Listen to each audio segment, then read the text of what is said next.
Sociópata. ¿Qué dijo? Que no quería. Mientras lo decía, largó un llanto reprimido. Es el segundo que no quiere. Esa máquina es un infierno, una porquería. Seguía sollozando con una angustia que la habitaba desde hacía mucho tiempo. Cuando triunfó la posición de los derechos de las personas por nacer, nunca se imaginaron que la ciencia lograría una forma de comunicación prenatal.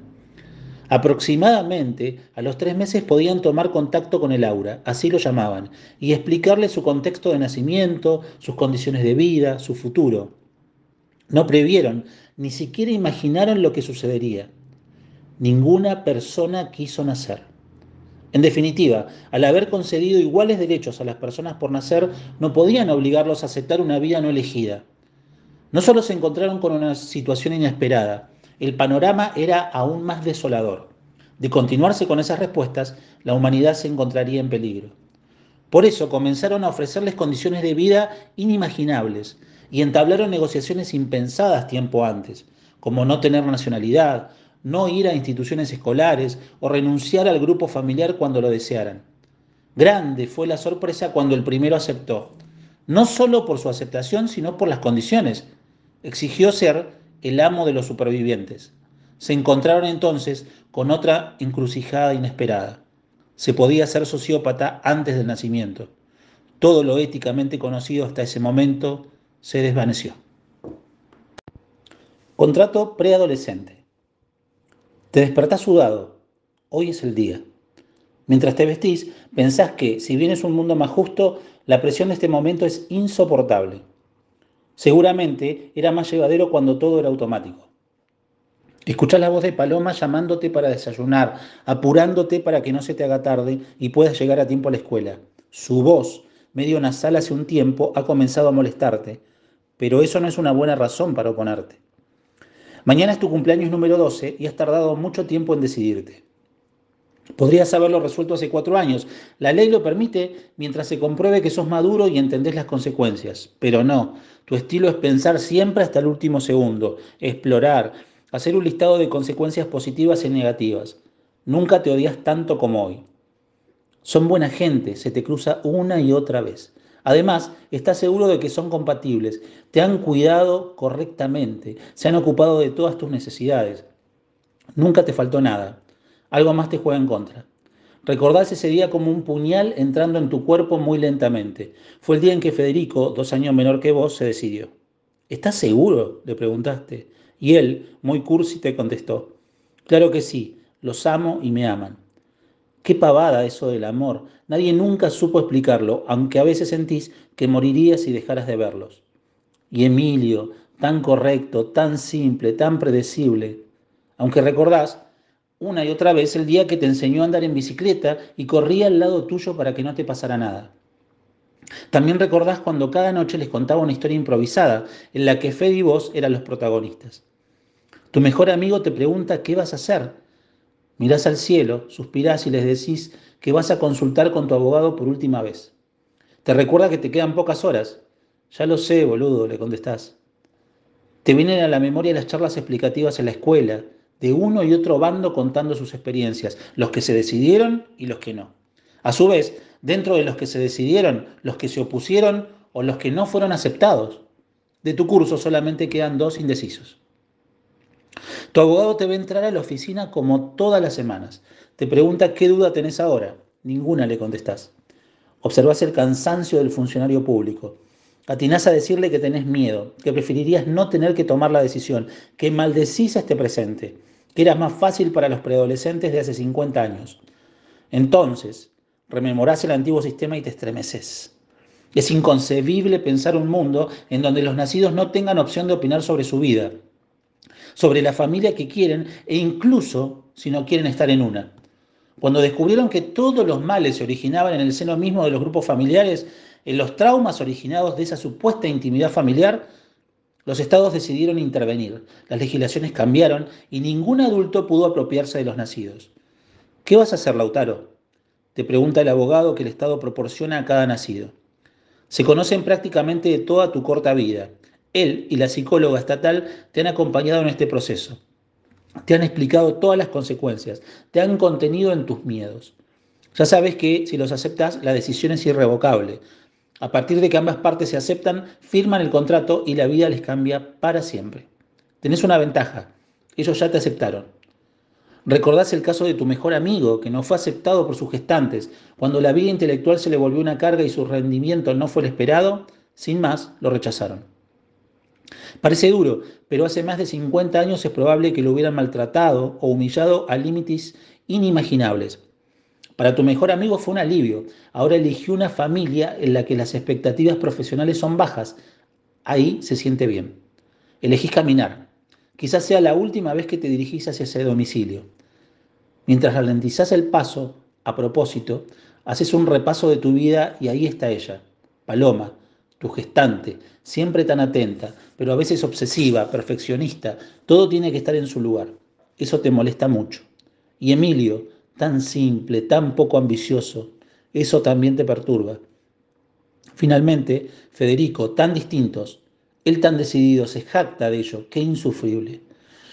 Cuando abrís la puerta, están los tres esperando con ansias. Se les ve en la cara que morirían si te vas. Pensás que quizás eso es el amor y pronunciás las palabras. Hola mamá. Hola papá. Hola hermano. 1985. Buenas noches, amor. Feliz cumpleaños. Hasta mañana, vida. Mientras se dormía sintió algo raro en su cuerpo. Debe ser la contractura, pensó. Medio dormido, escuchó un quejido intempestivo, seguido de sollozos que le resultaron familiares, muy familiares de hecho. Al abrir sus ojos, reconoció esa habitación, los póster, la biblioteca, el pequeño ropero, un retrato vívido de su niñez. Como un recuerdo de esa época, observó a su padre ingresar a su habitación, sin canas, sin arrugas. Su rostro atestiguaba un estado de shock, los ojos desbordados y enrojecidos. Lo observaba, se observaban ambos, sin pausa, incrédulos. En cuestión de segundos apareció su madre llorando a mares. ¿Qué pasó? ¿Por qué estamos acá otra vez? Dijo entre lágrimas. ¿Qué día es hoy? Prendamos la televisión, gritó el padre. Los tres se acercaron al aparato y recordaron que, en ese tiempo, las transmisiones no iniciaban tan temprano. La radio. Fue allí cuando escucharon. El mundo se encuentra conmocionado. Aparentemente, el tiempo se detuvo el 24 de marzo de 2025 y se retrotrajo al mismo día, al mismo mes, pero 40 años antes. De hecho, este periodista que hoy les habla ya ha fallecido en mi pasado, o sea, en el futuro, pero hoy estoy acá, nuevamente, dialogando con ustedes. Según nos informan, se han diseccionado nuestras mentes de nuestros cuerpos. Seguimos pensando, recordando, sintiendo como en el 2025 o hasta la fecha que hayamos llegado, pero nuestros cuerpos y el mundo ha retornado a 1985. Los líderes y científicos de ambas realidades se encuentran trabajando sobre este horrible fenómeno. Iremos informando apenas tengamos novedades. Por mi parte, siento alegría de volver a encontrarme con mis seres queridos. Los tres se miraron. Faltaban 20 años para reencontrarse con su hija. ¿Y ella? ¿Dónde estaría? Era una época en la que Internet no existía, ni siquiera contaban con el teléfono público. Igualmente, ¿a dónde llamaría? Fue en ese momento cuando alguien tocó a su puerta, preguntando por él. Abrió el telegrama y leyó. Soy yo. Solo tengo 3 años. Estoy más cerca de lo que crees. Te espero. Sin pensarlo, salió corriendo. Cumpleaños.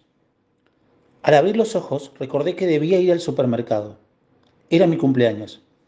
Hacía días que no íbamos y prácticamente no quedaba nada para consumir. Sin embargo, noté algo inusual en la habitación. En realidad, de pronto todo era distinto. Las paredes, los muebles, las ventanas y hasta la cama. Extendí mi mano y ella no estaba allí. Claro, la cama se había reducido a la mitad y había dormido solo. El otro dato que me angustió fue las respuestas de mi cuerpo. Sentía una molestia permanente en la zona de la cintura, pero también en la espalda y las piernas. Me miré las manos. Esas arrugas no estaban ayer. Toqué mi cara y la flacidez de la piel me horrorizó. Intenté levantarme lo más rápido que pude, pero mi cuerpo reaccionó lento y pesado. No obstante, pude vestirme, decidido a salir de allí. Me asomé por la puerta y solo una anciana me observó con una mezcla de espanto y de emoción. Decidí seguir rápidamente, o más bien al paso que mi cuerpo me permitía. En el pasillo me topé con otros ancianos, sentados, inmutables. Otros estaban dormidos en su silla de ruedas. No me detuve. Al abrir la puerta hacia la calle, me di cuenta en dónde me encontraba. Reconocí ese lugar. Había estado hacía muchos años cantando. Seguí caminando, sin pausa. Mi error fue detenerme en una vidriera. Fue allí, en el vidrio, cuando me reconocí. Muy viejo, la espalda encorvada, el pelo gris, la piel arrugada. Algo comprendí. Lloré 2 cuadras hasta llegar a la plaza. Decidí sentarme. El frío de la mañana me punzaba dentro, los huesos. Alguien se sentó al lado mío. ¿Despertaste? ¿Cuántos años pasaron? 40 exactos. ¿Qué pasó? Una ACV, una desconexión cerebral, nadie supo responder. ¿Qué hice todo este tiempo? No reconocías a nadie, solo hablabas de filosofía. Sonreímos. ¿Algo cambió en estos 40 años? Los estados se disolvieron como vos querías y ya no se come carne. Como vos querías. ¿Y ella? Nunca se apartó de tu lado. Volvamos entonces. Dale. Feliz cumpleaños, papá. Tengo previsto hacer un viaje. Será en una camioneta. Cargaré mi guitarra y mis libros. ¿Mi destino? América profunda y total. Será pausado, sereno, analítico, exhaustivo. Comenzaré por el norte argentino. Lo que aún me queda por conocer lo indagaré de palmo a palmo. No habrá lugar, ni comida, ni artesanía que no deje de experimentar. Luego será el norte de Chile. Allí seguiré las huellas de Violeta, Nicanor, Víctor y por supuesto la Isla Negra. Me sentaré en cada plaza y desplegaré mis textos. Ofreceré la música que me acuna. Volveré a Machu Picchu y a todas las reliquias incas. No descansaré hasta conocer cada una de ellas, detalle a detalle. En cada rincón de Ecuador y Colombia dialogaré con poetas, escritoras, investigadores, ensayistas. Hablaremos por horas, sin pausa. Bebidas espirituosas de por medio, les contaré de mis orígenes, de la inmensidad patagónica, de los injustos campos arrebatados, de las justicias e injusticias que se han vivido al viento. Venezuela mediante, deberé tramitar el pase por el Canal de Panamá y llegaré a Nicaragua para averiguar qué quedó de esa revolución.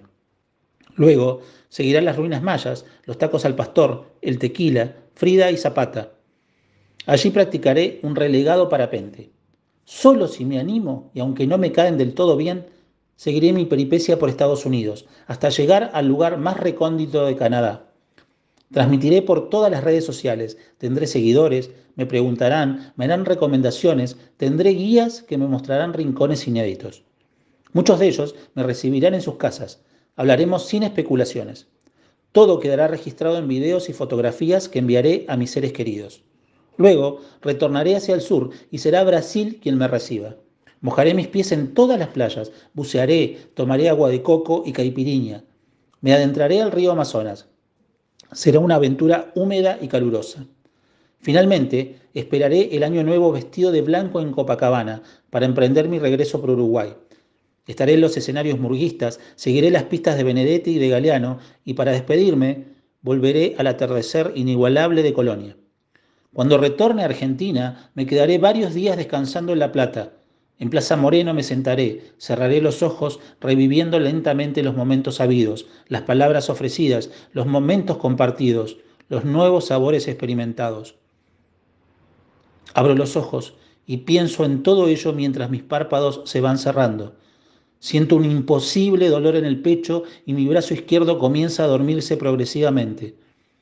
Exhalo una forzada bocanada de aire mientras emerge mi último pensamiento. Ojalá alguien viaje por mí. El brillo de los ojos. Fue un mediodía de sábado. Yo tendría unos 9 años. Iba de la mano de mi nona. Me la encontré en un café, en pleno centro de Río Gallegos. El frío de julio se metía en el cuerpo como agujas afiladas. Ahí estaba, sentada, leyendo quién sabe qué. Como vos ahora que a veces te sentás, pensativa, atrapada por un libro, así estaba ella. Mi nona no se había dado cuenta, pero yo sí y me detuve. Como una estatua de hielo me quedé mirándola. Fue allí cuando mi nona también la vio. Suspiró admirada y se tapó la boca. Me gustaría charlar con ellas, con Marlene y con Camila. Escuché por un momento a tu tía Minerva. Viste que tu tía habla mucho, querés sabérselo todo. Me desprendí rápidamente de mi nona e ingresé corriendo al local directamente hacia ella. Yo creo que hay un cielo de las trabas, le dije. Ella me miró, sorprendida, y sonrió. Y si no lo hubiera, yo voy a construir uno para vos, le aseguré. En ese momento, Camila agachó levemente la cabeza y se limpió una lágrima de su ojo izquierdo. Mi nona le pidió disculpas y me dijo, vamos, no molestes. Pero Camila nos pidió que nos quedáramos. Mencionó que estaba aburrida, que quería charlar con alguien y nos invitó a almorzar a su hotel. Habíamos ensayado con tu tía Minerva miles de preguntas, pero no había tiempo y no quería espantarla. Me llamo Matria, no quiero ser mujer ni varón, pero tengo miedo que me odien por eso. Camila me abrazó y me contó sobre sus nuevos cuentos. Fue muy dulce, aunque yo conocía sus respuestas ácidas y bellamente irónicas. Me comentó que en uno de los cuentos volvía a recordar a su tía Encarna y me aseguró que todos tenemos una tía como ella, protectora, consejera. Hablamos mucho las dos mientras mi nora nos miraba estupefacta. Le acaricié sus canas y las arrugas de los ojos. Vamos a construir ese cielo para vos, le dije. Ella me miró a los ojos sorprendida y solo atinó a preguntarme cuántas éramos, o sea, las constructoras.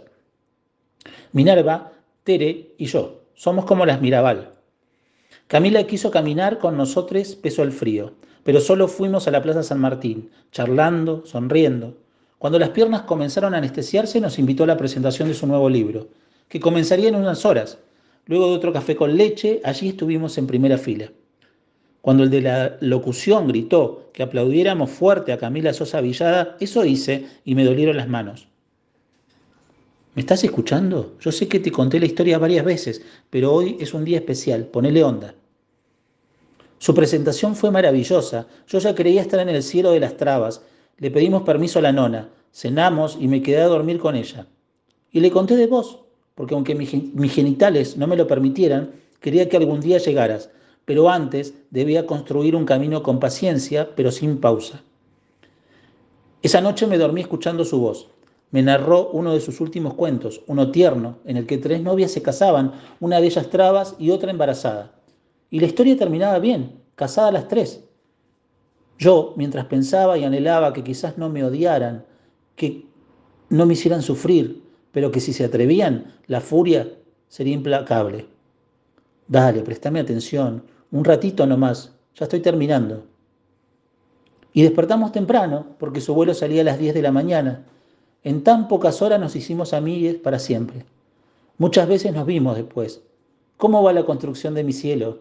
Me preguntaba cada vez que nos encontrábamos. Ella no pudo conocerte. El tiempo es la maldición, la verdadera y única maldición. ¿Que por qué te cuento otra vez la historia? Pensé que habías visto las noticias en las redes.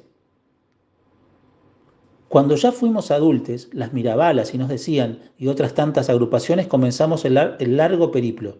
Unos años maravillosos de aquelarres, conjuros y calle, mucha calle. Esa noche, Camila solo me dio un consejo. Fíjate que, para que la construcción sea sólida, lo importante son las bases, si no hasta un pequeño viento las desmorona, dijo y me sonrió. Después de la vigilia de 14 horas afuera del Congreso, cuando se aprobó la ley y gritamos, pensé en venir a abrazarte. Sí, son las 5 de la mañana, ya sé que estabas durmiendo, pero el año próximo todos van a poder elegir. ¿Sabés qué significa lo que está pasando? Van a tener que cambiar todo en forma obligatoria, colores, juguetes, juegos, nombres. Basta de imposiciones ridículas, basta de años de sufrimiento. ¿Me estás escuchando o te estás durmiendo? Murmuro mientras pienso en Camila y en toda la furia traba. Y pienso en vos, el brillo de los ojos. Sí, tuve que ir hasta la Corte Suprema para que acepten el nombre.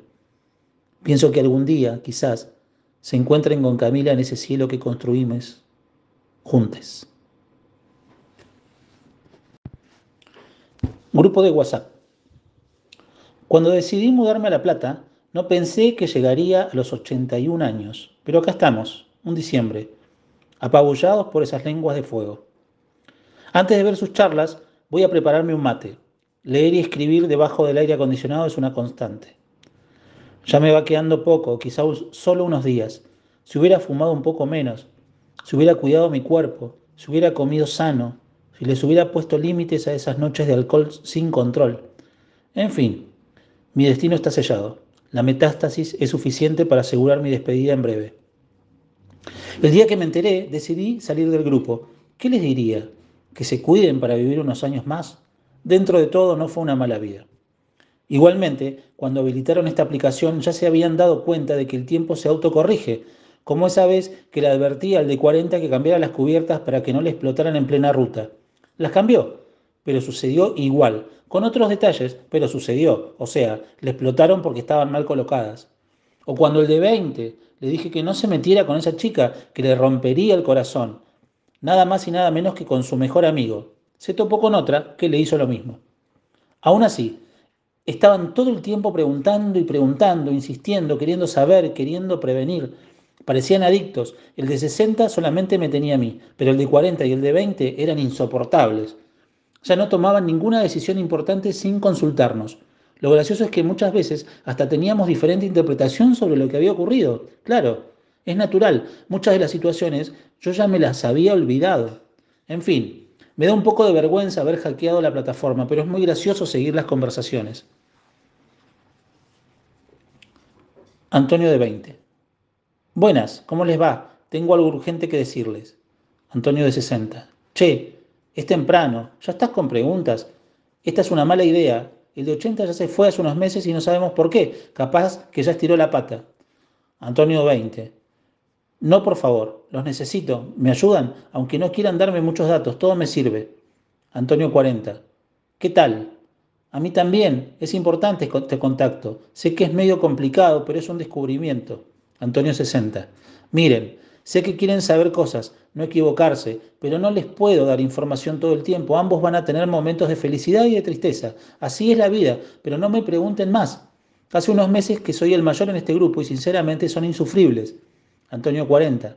Quizás por eso se fue nuestro yo de 80, cansado de que le preguntes cosas. Antonio 20. Puede ser, pero entiendan que para mí es una oportunidad. Ahí está, otra vez. ¿En serio era tan pelotudo a mis 20 años? Seguramente, porque soy yo. Y eso que me recordaba seguro, autosuficiente, siempre proyectando, con los pies sobre la tierra. Igualmente es como el huevo o la gallina. La plataforma ha generado una inseguridad colectiva. Los jóvenes de esa edad, en su dimensión, claro está, se la pasan consultando absolutamente todo. No me quiero imaginar los líderes políticos, religiosos, estrellas del deporte u otros personajes de relevancia. Deben estar totalmente paranoicos. Ahí están otra vez. Antonio 20. Igualmente, necesito contarles algo con extrema urgencia. Tiene metástasis, le queda poco, o sea, ya sabemos nuestro final. Antonio 60. ¿Él sabe que nosotros sabemos? Antonio 20. Se está enterando ahora. Antonio 40. Epa, ¿no nos habrás hackeado a nosotros también? Cierro la computadora violentamente, con la firme intención de no volver a abrirla. Al menos los últimos días serán solo míos. Celia. El fiscal se acaricia la barbilla con precaución. Se lo ve dilemático. Tira la silla hacia atrás y lentamente se incorpora. Su señoría, quiero llamar al estrado a la acusada, dice con una voz tenue y dudosa. Mientras me dirijo al banquillo, puedo sentir las miradas acusatorias del jurado. Ya me han condenado, al igual que todas las personas que están a las afueras del tribunal con las pancartas. No las culpo, tienen razón, he aniquilado una vida y merezco una sanción.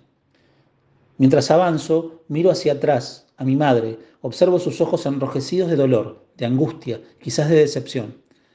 El juez me pregunta si conozco mis derechos. Le contesto que sí, que mi abogado me ha asesorado. El fiscal me pregunta qué pasó esa tarde y entonces comienzo. Al mismo tiempo que recito mi versión, pienso que deberían entender que es muy peligrosa nuestra actual situación.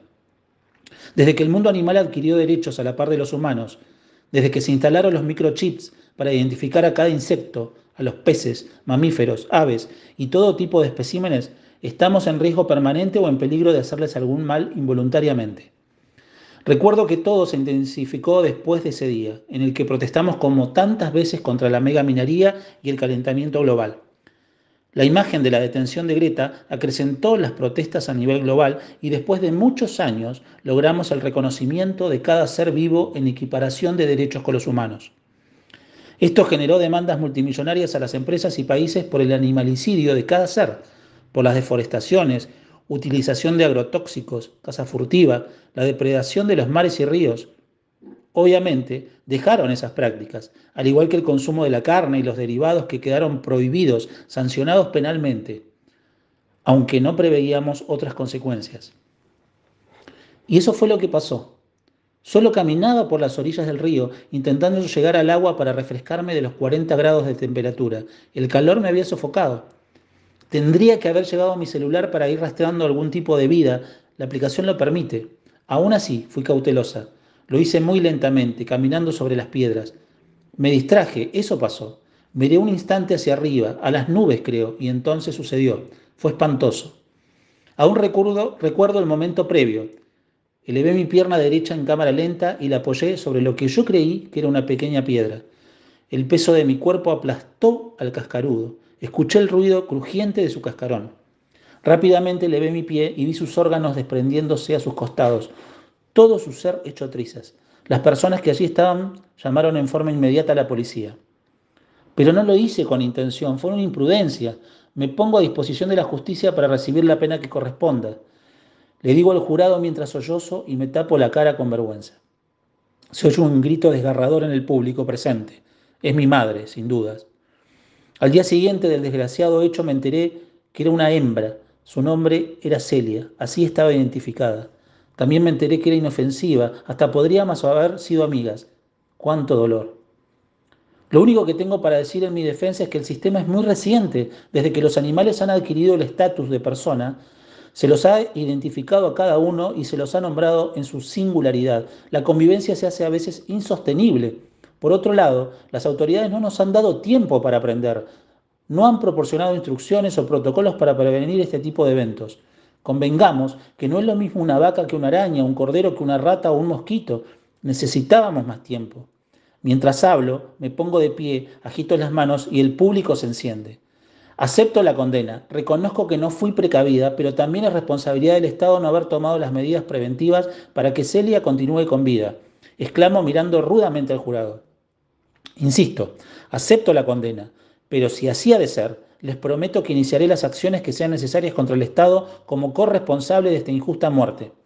El público presente se agita, comienza a gritar, algunos insultan. Ellos saben que, de no adoptarse medidas eficaces, todos y cada uno están en peligro de ser futuros animalicidas. Luego de la pausa, el juez pregunta si el jurado llegó a un veredicto. Es entonces cuando la presidenta del jurado levanta la hoja con lentitud, con el rostro incómodo, traga saliva y dice: por el cargo de animalicidio culposo, este jurado encuentra a la acusada culpable. El fantasma de Nito. Sería como un espectro, ¿entendés? Nito había escuchado esta frase tantas veces. Le daba miedo, aún así ahorró hasta el último centavo con tal de vivenciar ese momento. Desde que se había descubierto la posibilidad de viajar al pasado, los paquetes turísticos eran variados y carísimos. La mayoría ahorraba toda su existencia para revivir, más bien presenciar, un momento especial de sus vidas, algún día de la niñez, el nacimiento de un hijo, el casamiento, un título o un reconocimiento, un rato con sus abuelos o sus padres. Únicamente los millonarios podían experimentar momentos destacados de la historia. Se contaba que uno de los multimillonarios más importantes del mundo pudo presenciar el momento en que Jesús mencionó las palabras: Padre, ¿por qué me has abandonado? Es que no se podía intervenir el pasado. En realidad, aparecía una figura fantasmal que se limitaba a observar un determinado momento histórico por pocos minutos. Solo algunos de los partícipes del pasado, el presente para ellos, podían conectarse con esos espectros a los que llamaron fantasmas. Los clientes se acomodaban en una cápsula que les cubría el cuerpo entero. Pagaban millones por unos minutos. Previamente daban detalles del lugar, año, día y en lo posible la hora. Las empresas se multiplicaron por todo el mundo. Sin embargo, comenzaron a darse algunos fenómenos. Algunos espectros, sin conocerse el cómo, intervinieron de alguna forma en sus visitas. Estas fallas animaban a muchos esperanzados en inmiscuirse en el pasado para modificar el presente. El mundo se había convertido en un lugar más consumista y egocéntrico. La brecha entre los dueños del mundo y los oprimidos era cada vez mayor. Todos eran conscientes y cómplices de las instituciones pseudo-democráticas y totalmente manipuladas. Se comentaba de aquel que aparentemente se habría comunicado con Mariano Moreno antes de que prendiera el viaje a Europa, pidiéndole que no viajara. No lo logró. Otro caso fue el de alguien que se le apareció al Che en plena selva boliviana, suplicándole que tomara otro rumbo. Tampoco alcanzó su cometido. Es la energía propia, se comentaba. Al parecer, había algunos que podían trabajar las energías de su espectro de tal forma que pudiera ser percibido en el pasado. Las empresas que vendían estos viajes en el tiempo comenzaron a preocuparse. Iniciaron una serie de protocolos para controlar estas situaciones anómalas. La solución fueron recreaciones imaginarias para observar la irradiación de esas presuntas energías. Igualmente, más allá de los intentos, la historia y el pasado eran inmodificables. Al menos no había testimonios de lo contrario. Pero Nito no se resignaba, pensaba todo el tiempo en intervenir. Quería lograr que el gallego Soto pudiera sentirlo, que todos los obreros de la Anita pudieran verlo y pedirles que no se rindieran, que no aceptaran la rendición. De lo contrario, los matarían a todos, serían carne para tirar a los perros como había dicho el gallego, pero no era a él a quien quería convencer. Recordemos que durante los años 1920 y 1921, en la Patagonia Argentina, una matanza cruel y abusiva del ejército argentino había generado más de 2.000 obreros víctimas de un real genocidio. Nito había nacido en el Calafate, había crecido con la historia del gallego, de su liderazgo y de su heroica escapada de los milicos. Había conmemorado cada 8 de diciembre, pero había sufrido. No podía creer cómo esa oportunidad se les había escapado a los obreros y, por ende, a toda la sociedad. Sufría a diario las masacres, quería justicia, o más bien venganza. Para ese entonces, del glaciar no quedaban ni vestigios. El calentamiento global lo había derretido por completo y, por supuesto, el Calafate se había convertido en una ciudad fantasma, que a su vez tuvo que retroceder hacia el cerro por las inundaciones que provocó la subida del lago por el derretimiento glacial. Nito pudo concretar su viaje a los 45 años. Ahorró cada centavo, guardó cada sobra de su sueldo como empleado administrativo. Sabiendo de la prueba, entró a la cápsula y controló sus impulsos, sus emociones, su desesperación.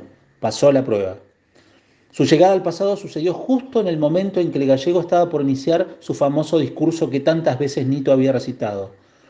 Sois obreros, sois trabajadores, a seguir con la huelga, a triunfar definitivamente para conformar una nueva sociedad donde no haya ni pobres ni ricos, donde no haya armas, donde no haya ni uniformes ni uniformados, donde haya alegría, respeto por el ser humano, donde nadie tenga que arrodillarse ante ninguna sotana ni ante ningún mandón. Nito no dudó un segundo. Su espectro se colocó justo al lado del chileno Fariña y comenzó a recitarle. No te rindas, chileno, por favor, te van a matar, los van a matar a todos, no seas crédulo, no les creas a los milicos. Repetía y repetía lamentándose. Sus frases sonaban desgarradoras y las lágrimas comenzaron a rodarle por sus mejillas. Fariña se notó más extraño de lo que estaba. Ya les había dicho a sus compañeros que aceptara la propuesta de Viñas Ibarra, o sea, la rendición incondicional, pero sin bajas, con respeto, volviendo al trabajo tranquilamente. Ahora dudaba y no sabía por qué. Una angustia y un escalofrío recorrió su cuerpo. Una voz le hablaba, le pedía algo y él podía escuchar. O me he vuelto loco o son los brujos, pensó. Cuando la asamblea se encontraba por iniciar la votación, Fariña tomó nuevamente la palabra y a los gritos dijo, ya sé que dije que nos rindiéramos, ya lo sé, pero confíen en mí, hueones. He sentido una voz en mi interior que me ha dicho que estoy equivocado, pero no debemos rendirnos, que debemos luchar, como dice el gallego y el alemán, con trincheras, con los dientes, con todo lo que tengamos, aunque nos cueste la vida. Esa es mi emoción ahora, compañeros. El fantasma de Nito se fumó, sin poder escuchar la decisión de la asamblea. Una vez abierta la cápsula, inmediatamente los recuerdos de Nito se modificaron. Le apareció una imagen del libro de Bayer donde figuraba que, luego de su partida, muchos compañeros siguieron a Fariña, pero no fueron suficientes, y la asamblea resolvió la rendición. En el nuevo recuerdo, la única diferencia que visualizó en el libro fue que no solo se escaparon 12 compañeros junto al gallego, sino que llegaron a 30, incluyéndolo a Fariña. La historia había cambiado, pero ¿qué significaba? Rápidamente le surgió un nuevo recuerdo. Tenía muchos menos años, se encontraba sacando fotos en la garganta del diablo en las cataratas del Iguazú.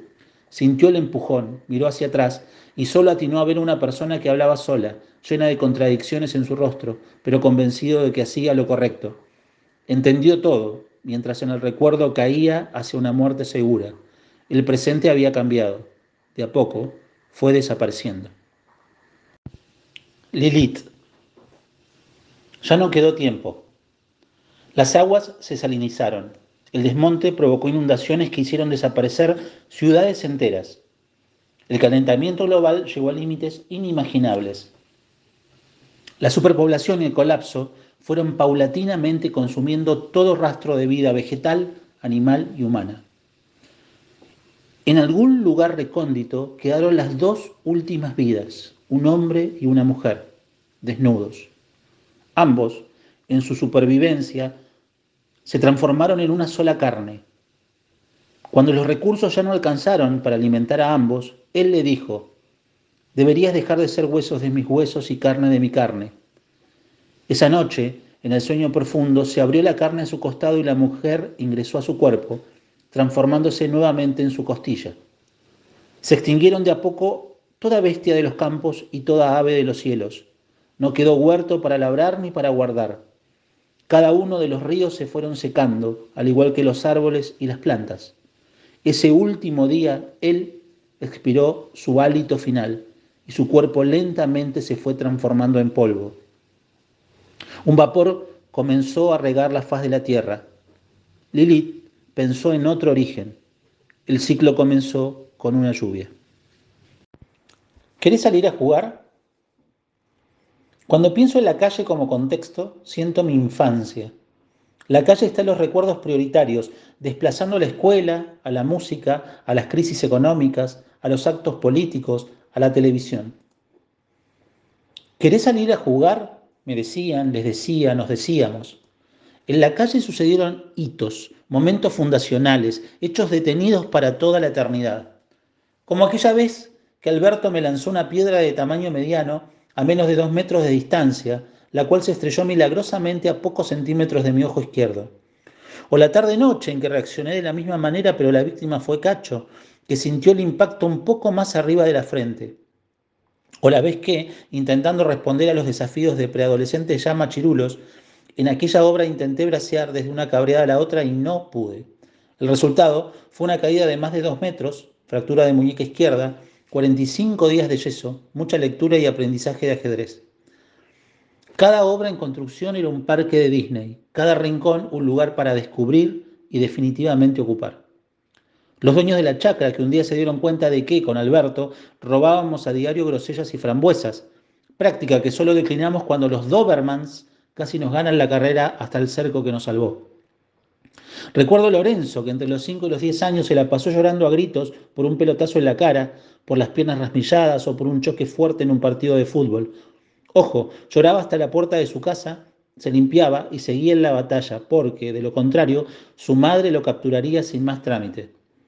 Ni el invierno cancelaba la calle, aunque la pelea siempre fue, es y seguirá siendo letal. Fríos bajo cero, los ojos llorosos, las manos hinchadas, la piel anestesiada. Como aquella noche de julio que, haciéndome el canchero, pisé el hielo y un proyecto de pozo ciego me chupó durante varios minutos. Y las vacaciones con los primos menores, que respetando mi autoridad, al igual que otros vecinos del barrio, cumplían todas las pruebas de un supuesto juego olímpico. Carrera de 100 metros, maratón, salto en largo, salto en alto, etc. Recuerdo todos esos días menos uno.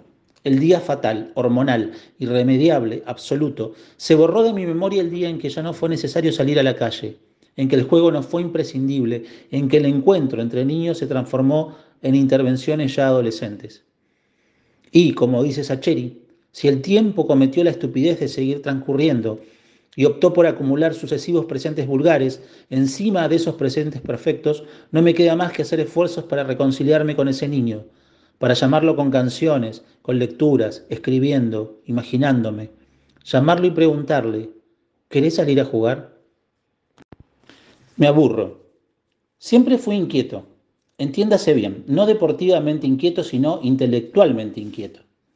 De chico me aburría mucho, en realidad lo sigo haciendo, pero ahora no lo puedo decir abiertamente. Recuerdo que, a minutos de acompañar a mis viejos a cualquier hogar en el que no había otros niños con quien jugar, se escuchaba mi voz una y otra vez. Me aburro. ¿Cuánto falta para irnos? El único antídoto pasajero, luego de esas expresiones, eran los ojos rojizos de mi vieja, el ceño fruncido y las cejas caídas. Fui creciendo y encontré una manera de curar mi aburrimiento. Ese descubrimiento lo utilizo de manera diaria. Como un paracetamol, lo que hago es leer, nada más y nada menos. Durante mi infancia y mi adolescencia tuve una traba. Mis viejos laburantes no tenían un sobrante para comprar libros, había otras prioridades. Entonces encontré la obra social de los lectores, la seguridad social que cubriría el gran problema que me aqueja, las bibliotecas públicas. Cuando entré a la vieja Biblioteca Provincial Hilarión Lenzi, mi vida dio un viraje. Con solo hacerme socio podía leer todos esos libros. Así llegué a Mark Twain, a Cortázar, a Verne. Entre hora y hora o en baches entre actividades me iba a la biblioteca a pasar el rato, a leer. Y fue la primera vez que el silencio no me aburrió. Recuerdo en las vacaciones llevarme de a 2 o 3 libros para las noches, porque de día, aunque parezca que no, y aún así lo estén pensando, jugaba con normalidad. Mi vida universitaria fue otro tanto. Quizás imaginen el valor de un libro destinado a un abogado. Así llegué a la biblioteca de la Universidad de La Plata, a la biblioteca del Colegio de Abogados, a la biblioteca de la Facultad de Derecho, a la de la Cámara de Diputados de la provincia de Buenos Aires. Cuando volví a las vacaciones, otra vez a la Hilarión Lenzi o posteriormente a la biblioteca del Tribunal Superior de Justicia. Hoy, que tengo mi biblioteca personal en la que confluyen la poesía, el cuento, la novela, el ensayo, códigos comentados, mis propios libros, ya no me queda espacio para el aburrimiento. Sí me queda espacio para la nostalgia, para el recuerdo de un libro intempestivo, para las remembranzas de un pasado lleno de páginas imaginadas. En fin, que consten 2 cosas. La primera, que así como la salud pública me ha curado algunas dolencias y la educación pública ha llenado mi cabeza de conocimientos y curiosidades, no cabe duda de que, en mi caso, las bibliotecas públicas han paliado, no curado, mi aburrimiento crónico. Finalmente, que conste, si en este momento no estoy aburrido, es porque estoy leyendo. La carpeta azul. Años pasó fascinado con la existencia de esa carpeta. No había reunión de amigos o familiares en donde no la nombrara. Había sido en un cumpleaños mío, en una madrugada de alcohol, en la que le mostré esa carpeta. Contenía canciones con acordes, pero principalmente recuerdos, momentos inolvidables de mi vida universitaria. Aún no existía internet ni celulares, claro está. Cada canción tenía una anécdota, cada modulación alguna historia, cada pausa un momento compartido. Manuel escuchó atentamente y cantó. Cantamos a gritos en realidad, como ocurriría tantas otras veces en el futuro. Más pronto que tarde, se olvidó de las historias, por suerte. Solo le quedó el grato recuerdo de esa noche y a partir de allí no hubo momentos en que no nombrara la carpeta azul. Claramente me fue incomodando la situación porque la carpeta era un regalo, contenía y contiene unos stickers claramente femeninos. Mostrar esa carpeta le da un supuesto derecho a quien la tiene en sus manos a preguntar, a interrogar, a saber. Como tal derecho no nace de un contrato escrito, por algo soy abogado, mis evasivas han sido altamente talentosas. Sin embargo, Manuel no hubo encuentro en que no la recordara, que no hablara de la carpeta como un objeto oculto, místico, hasta prohibido. El tiempo fue pasando y la leyenda fue en aumento. Un día, luego de un poco más de 2 décadas, decidí mostrarle a Manuel nuevamente la carpeta. Fue allí que tuvo la primera decepción. La carpeta azul nunca fue azul, era negra. El repertorio que él se imaginó inagotable solo contenía unas pocas canciones que hoy rápidamente se transitan en un karaoke. La leyenda murió, o eso creí. Rápidamente afirmó que esa no era la carpeta y que yo había cambiado las canciones. Hoy camina por las calles sin rumbo, con la mirada perdida, repitiendo una y otra vez, carpeta azul, carpeta azul, carpeta azul. Nunca sabrá Manuel que a esa carpeta solo cabe buscarla allí mismo, en esa noche de alcohol y guitarras. 2005. Pretendo que esta historia no sea cursi, ni moralista, ni excesivamente sensible, pero es necesario para mi nihilismo recordar el antes y el después. En realidad todos tenemos muchos antes y muchos después. El primer día de escuela, el primer vuelo en avión, el primer beso, la primer piel rosada con pasión, la primera muerte que nos conecta con nuestra finitud. El 2005 sería para mi existencia el verdadero antes y después. Si es varón será Emilio, si es nena será Lucía, decíamos. La más deseada, la más esperada, la más querida, la más buscada. Sin embargo, cuando la vi me sentí negativamente impactado. ¿Dónde habías estado antes? ¿Cómo pudiste no estar antes? ¿Cómo pudiste privarme de esta sensación? Siempre tan narcisista, lo admito. Fue en ese momento que nuestras miradas se cruzaron. Esa pequeña bebé de 2,785 kilos me miró fijamente y fue allí que pasó. Como una serie virtual observé lo que ella veía, en una serie de secuencias. Se ve despierta intermitentemente entre los 8 meses y los 2 años y a sus padres extasiados. Ve a sus dos abuelos y a sus dos abuelas con los ojos iluminados cada vez que la ven llegar. Se ve en la puerta del jardín de 4 años, aterrada, llorando, decidida a no ingresar bajo ningún punto de vista. Ve a su hermano de bebé, de niño, de adolescente, de hombre, pero siempre a su lado y arriba de un caballo. Nos ve a los dos en el Luna Park, escuchando a Sabina y a Serrat. La pequeña ve a un auditorio escuchando este relato, todos ellos con un nudo en la garganta. Aunque nunca lo buscó, se ve escoltando y sosteniendo la bandera en el jardín y en la primaria. Ve a sus primos, primas, tíos y tías compartiendo junto a ella. Nos ve a ambos aplaudiendo de pie la despedida de Lelutiers. Ve a todos los perros y a todos los gatos que la acompañarán durante el transcurso de su vida. Me ve a mí, 1 año antes de su nacimiento, aún casi creyente arrodillado frente a la Virgen de Luján pidiéndole que nos conociéramos. Se ve dando el primer paso en el edificio donde transcurrirá su vida universitaria. Y finalmente me ves ahora diciéndote todos los días y para siempre que te amo 3 millones. Tiempo detenido. A las 15:05 el penal llegó a la red y no pude ver los festejos. Tenía un compromiso académico a 686 kilómetros al norte y debía salir con urgencia para que el cansancio no se topara con la noche. Ya tenía todo preparado. Lo hice mientras iba y venía en esa final para el infarto. Miraba, cerraba los ojos, me iba, acomodaba, preparaba los bolsos, volvía, sufría, caminaba, todo al mismo tiempo y en fracción de segundos. Quizá fue por eso que al iniciar el viaje exactamente a las 15:20, la adrenalina no me abandonó durante todo el trayecto. No importó que los camioneros salieran en manada de ida y vuelta y no pudiera avanzar en los primeros 200 kilómetros a más de 90 por hora. No importó porque mi cuerpo estaba suspendido en el aire, mi cabeza estaba rememorando a cada momento los goles, los propios y los del rival francés, y pensaba en los festejos que me estaba perdiendo. Un poco en éxtasis, un poco con decepción y bronca. Cuando comencé a añorar cada segundo de ese presente perfecto, escuché una voz conocida a mi costado derecho, en el asiento del acompañante. ¿Te acompaño, mijito? Había sido hace más de 20 años. La despedida de mi abuela se había transformado en la única muerte sentida. Fidelia se llamaba, se llama. Ahora de pronto se me aparecía o más bien me acompañaba, como me había dicho. ¿Cómo es estar así? Celestial. Durante unos cuantos minutos nos mantuvimos en silencio. La verdad es que solo una vez tuvimos una charla profunda. Fue allá por mis 15 años, en su cocina de humo de Chiloé. Charlamos por horas. Aún recuerdo algunas de las historias familiares, anécdotas mitológicas, recomendaciones, en fin, un momento encapsulado. Ahora había decidido acompañarme, en silencio, solo allí. ¿Por qué la compañía? Por las dudas, mijito, no estás con todas las luces. ¿Por qué tanto nerviosismo? Era cierto, el cuerpo aún me temblaba. No había pasado desde el Mundial del 90, en los penales que el Goico atajó, pero allí aún tenía 15 años y Fidelia estaba viva. ¿Sería por eso que me acompañaba? Recuerdo ese Mundial porque fue el último que viví con tanta pasión. Lo que vino después fue la juventud, luego la adultez y el fútbol pasó desde ese primerísimo plano a no tener ninguno. El tiempo logró que el fútbol me desinteresara por completo, pero llegaba este presente, este diciembre, este domingo. Entonces le conté que en estos años apareció una especie de duende, al que se lo comparó por años con aquel otro genio. Que este duende no podía ganar un mundial, pese a que ganaba todo y rompía todos los récords conocidos hasta el momento. También le conté que para mi sorpresa este duende me había encantado nuevamente, me había devuelto algo al mirar este deporte, algo que había perdido, ese temblor, ese no sé qué, ese disfrute de la antesala de un paro cardiorrespiratorio. Apenas había culminado la final esperada, con el resultado añorado, me había tenido que subir a un auto, sin ganas, con el cuerpo anestesiado y la mente en otro lado. Mi abuela solo escuchó, como descreyendo en que finalmente me había convertido en un pelotudo.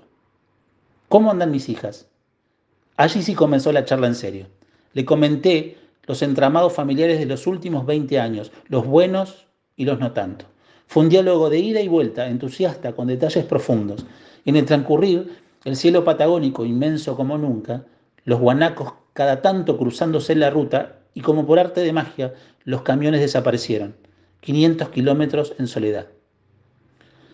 En la estación, mientras cargaba combustible, me pareció que la chica logró ver a mi abuela. Percibí un contacto visual. No me animé a preguntarle, solo atiné a pagarle. Charlamos tanto que, de pronto, el atardecer nos encontró, como siempre intenso, como siempre multicolor, como siempre hermoso. Cuando llegó el momento de contarle sobre mi hija, nos topamos con el ingreso a la ciudad de Pico Truncado. Tardamos un rato hasta llegar al hotel. Acá te dejo, mijito. ¿Estuviste realmente? Eso no es importante. Como te dije, solo quería asegurarme que llegaras. Al detener el auto, ella ya no estaba. Abrí la puerta y ese rojizo intenso en el cielo había desaparecido. En cambio, el sol estaba arriba como nunca. La charla sobre nuestras vidas había conseguido ese estado de normalidad corporal. Vi en mi celular la hora, 15:21, justo a tiempo para ver cómo levantaban la Copa del Mundo. Nuevamente comencé a temblar. Tatuajes. Quizás mi época universitaria sea la que atesoro con mayores recuerdos. No es que sea mejor a etapas anteriores o posteriores, sino que tiene condimentos que la hacen entrañable.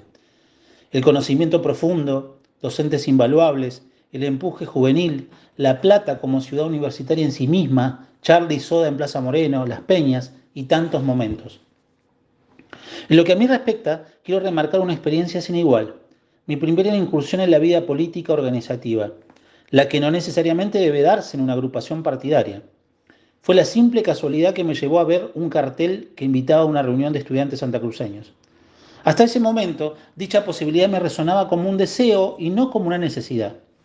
Fue también la casualidad que, luego de ayudar a organizar la primera choripaneada, me invitaran a participar de lo que sería la primigenia comisión directiva del futuro Centro de Estudiantes de Santa Cruz en La Plata.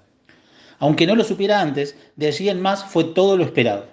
Las reyertas para que la lista azul, la cual integraba, alcanzara los 4 votos de diferencia para lograr la victoria, las asambleas mensuales, las reuniones de comisión directiva y las reuniones de las comisiones específicas, el nuevo estatuto, la confección del logo, la primera fiesta de Santa Cruz, la revista Diagonal Sur, la Semana de la Patagonia.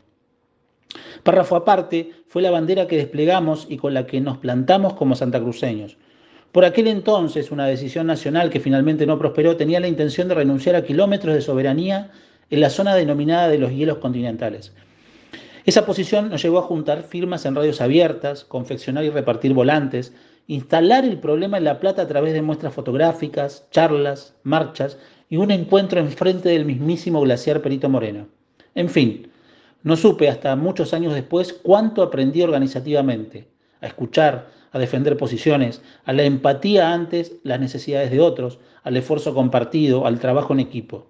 Todo ello y las comunicaciones de esa comisión que hoy se sostienen se instalaron en mí como tatuajes. Ahora que mi hija se encuentra próxima a iniciar su vida universitaria, le deseo con todas mis fuerzas que se anime a juntarse en colectivos para incomodar, para emanciparse, para generar cambios necesarios. Realmente le deseo que tenga la suerte de toparse con algún Mario o con algún Fabio, un Claudio o un Omar, que me cuente a la distancia que se juntó con algunas Carinas o Eugenias o Danielas para iniciar una organización de base. Cuando pase el tiempo y vea que no tuvo esa suerte, voy a ser yo quien genere la pregunta. ¿No te cruzaste con algún Ariel o con alguna Mariela que te haya invitado a alguna asamblea? ¿Por casualidad no conociste a algún Sergio, Cristian o Nelson? Y cuando me pregunte por qué o para qué, le mostraré mis tatuajes, los que llevo dentro de mí, que aunque no se vean, son de los más firmes y entallados en mi ser. La figura humana. Supuestamente, ese día saldríamos a los antiguos a la fiesta nacional de la cereza. Lo haríamos bien temprano junto a mi amigo Pedro. Partiríamos en su Renault 4L baqueteado, con dudoso motor aceptable y quién sabe qué otras falencias. No debí volver a tropezar de nuevo con la misma piedra. A mi amigo Pedro lo conocíamos hacía muchos años, tanto yo como mis viejos, más precisamente de la escuela secundaria.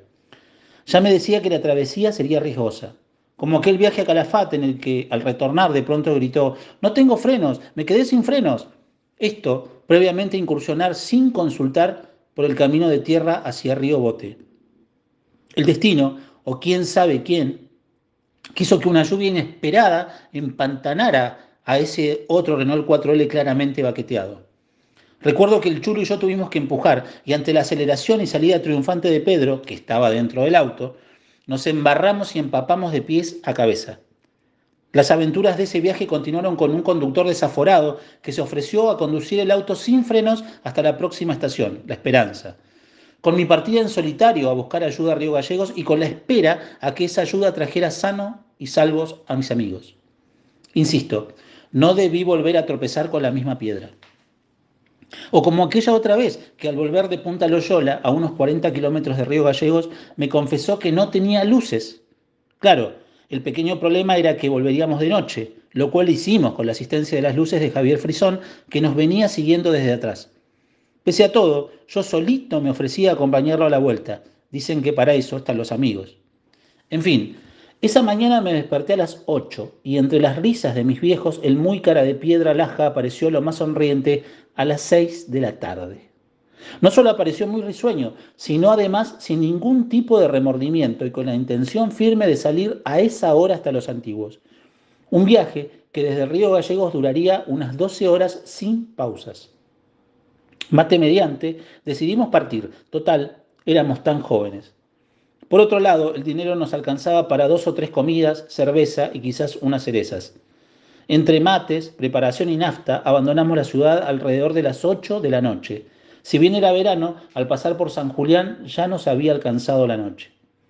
Fue entre San Julián y Tres Cerros, aún lo recuerdo, que veníamos entre risotadas, hablando de política o de alguna anécdota del pasado, cuando absolutamente de la nada, al costado de la ruta, en un lugar totalmente despoblado, apareció una figura humana.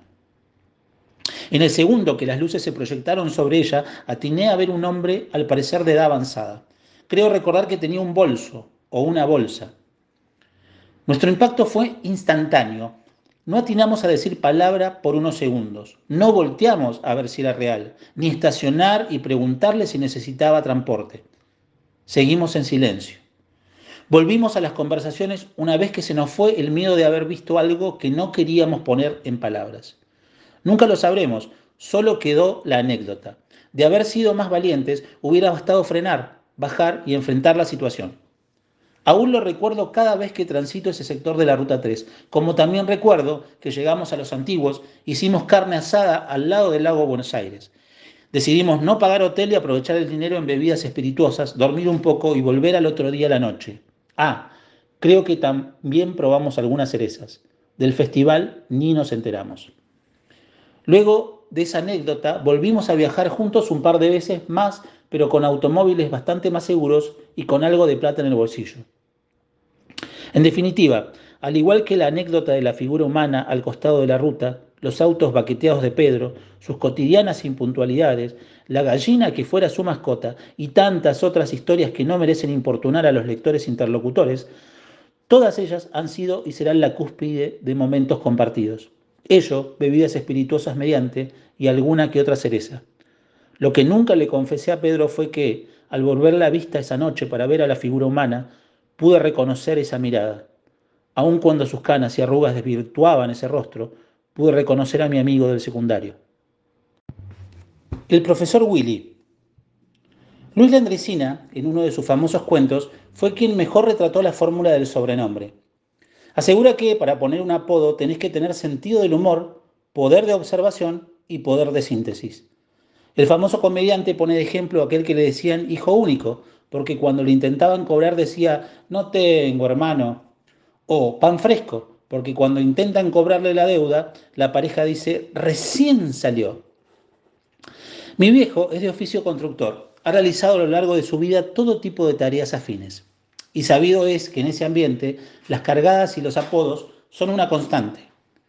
Así y todo, nunca escuché tanta cantidad de sobrenombres como en su época de empleado provincial, a fines de la década de los 80 y principios de los 90, en que realizó tareas de mantenimiento en el entonces Ministerio de Acción Social. Mi risa continúa hasta el día de hoy al escuchar el apodo que le pusieron a mi viejo sus compañeros al poco tiempo de iniciar sus labores. Pero esto merece una breve explicación. En los años 80, en la radio AM más escuchada de Río Gallegos y que hoy continúa vigente, la LU12, circulaba un extraño personaje, una especie de gurú, espiritista, consejero, que solía opinar de problemas sociales, consultas de pareja, fenómenos paranormales, vinculación con hijos, etc. A ese personaje se lo conocía como el profesor Willy. Mi viejo es de pocas palabras, pero a veces interviene con opiniones terminantes, con énfasis, apelando a una autoridad intelectual y moral que los presentes no alcanzan a entender. Muchas de las veces redobla la apuesta, continúa argumentando y suele terminar discutiendo únicamente con mi vieja que siempre gana la pulseada. Claramente sus compañeros de trabajo lo deben haber escuchado en esa posición más de una vez. Allí nació su apodo, el profesor Willy. Por muchos años lo saludaron por la calle. ¡Chao, profesor! Willy! Hace muy poco recordamos para este cuento algunos de los apodos de sus compañeros de trabajo y los motivos. En algunos de los casos no recordaba el fundamento, así que solo los nombraré. Estaba Centolla porque era medio colorado, cabeza con agua, caballo, osito cariñoso porque era petizo, gordito y de brazos cortitos, chapulín colorado, oye tú porque era chileno, petete por petizo, pachaca, canguro porque cuando jugaba al fútbol ponía las patas como el animal, conejo por los dientes y los bigotes, pelotita, gordito y retacón, cucharita, achicoria porque transpiraba mucho y sinsano. Lo cierto es que a ninguno se los conocía por el nombre ni por el apellido. Mi viejo no duró muchos años en ese trabajo. Una decisión de achique de personal administrativo lo hizo elegir por el retiro voluntario y se dedicó a su oficio en forma privada. Nunca más volvió a tener un apodo tan tajante. Continuando con la esencia de su apodo, en lo que hace a su supuesto rol de profesor, recuerdo algunas claras enseñanzas. Me hizo ver con claridad que se pueden comer estrepitosamente morcillas caseras durante la mañana, el mediodía, la tarde y la noche, durante 2 semanas y con el mismo entusiasmo. Esto te provoca automáticamente un rechazo al sachinado por al menos 2 décadas. También me transmitió una enseñanza con relación a los dientes de ajo. En un arranque de experimentación pudo corroborar que 1 o 2 dientes de ajo por la mañana y antes del desayuno te protege de cualquier mal de salud, pero no del rechazo marital que te exige a los pocos días abandonar el experimento. También recuerdo algunos otros momentos más nítidos y de presencia diaria. Por ejemplo, el día que me enseñó a andar en bicicleta y corrió sonriente al lado mío hasta que pude mantener el equilibrio. O aquel 24 de diciembre en que mi llegada intempestiva por la tarde y mi cara de sorpresa al verlo con un paquete en una escalera a medio camino le hizo confesar que a veces Papá Noel llega más temprano y deja los regalos en el techo. Por último, que se puede llorar por segunda vez en la vida, al menos en público, si tu hijo se recibe de abogado. O sea, en Río Gallegos hubo 2 profesores Willy, uno en la radio y otro en mi casa. Este último, mi viejo, me enseñó más de lo que él se imagina. La señora de los monoblocks. El día en que nací, el médico me elevó por su cabeza. Me sostuvo unos segundos a esa altura y luego, repentinamente, me lanzó al piso. Eso efectivamente sucedió, aún lo recuerdo. Quizás fue a partir de allí que los médicos no me simpatizan. Si no hubiera sido por el sarampión y la rubiola, mi infancia se habría mantenido distante de los doctores. Sin embargo, cuando entré a mi preadolescencia, un diagnóstico de principio de fiebre reumática me enfrentó violentamente al sistema médico. Minutos que para mí eran horas, horas que para mí eran años, eran los que teníamos que esperar para que nos atendieran. Siempre odié el tiempo perdido en esos salones llenos de pacientes esperando una receta, un control, una confirmación de algún autodiagnóstico. Lo que más me sorprendía, y aún lo sigue haciendo, es que, pese a las quejas por las esperas, cuando los pacientes ven al médico o la médica, automáticamente muestran caras de borreguitos. Hola, doctor. Hola, doctora. Mirá, hijo, el doctor, decimos con reverencia, agachando la cabeza. Otra cosa, cuando uno va al médico, lo hace con la intención de que te den una pastillita, alguna inyección o alguna pomada que te resuelva tu dolencia en forma inmediata o paulatinamente. Una solución automática y definitiva, pero no, es el ingreso a una puerta giratoria de la que nunca más podremos salir. Se generan nuevas derivaciones, análisis que a su vez generan otras derivaciones y el multiverso se torna infinito. Otra queja pública, el sistema de turnos. ¿Cuál es el motivo para tantas restricciones para pedir un turno? Los turnos se dan solo los lunes entre las 17 y las 18 horas. Para pedir un turno solo por WhatsApp, al número. Los turnos se dan solo a las primeras 200 personas que retiren un número entre las 6 y las 7 de la mañana. Ahora bien, más allá de las quejas, debo hacer un reconocimiento público también. A mi vieja una vez la apodaron como la señora de los monoblocks. Claro, fue porque después de años de trabajo obrero pudo tener departamentos para alquilar que le han permitido una mejor vida. Parece un apodo de un ser superlativo, de un ser gigante, cual Godzilla o King Kong. El apodo resuena, la señora de los monoblocks. En el caso de mi vieja, con excepción de su personalidad, el apodo no tiene nada que ver con sus respuestas físicas. Debo sincerarme y reconocer que han sido los avances de la ciencia médica los que la han mantenido entre nosotros. Muchas han sido las veces que ha estado lejos de la distancia de rescate, sea por el asma, por la alergia, por la vesícula, por el útero, por el cáncer en el riñón o un virus que la ha tenido a maltraer. Le digo y le pido al sistema médico, hagamos una tregua.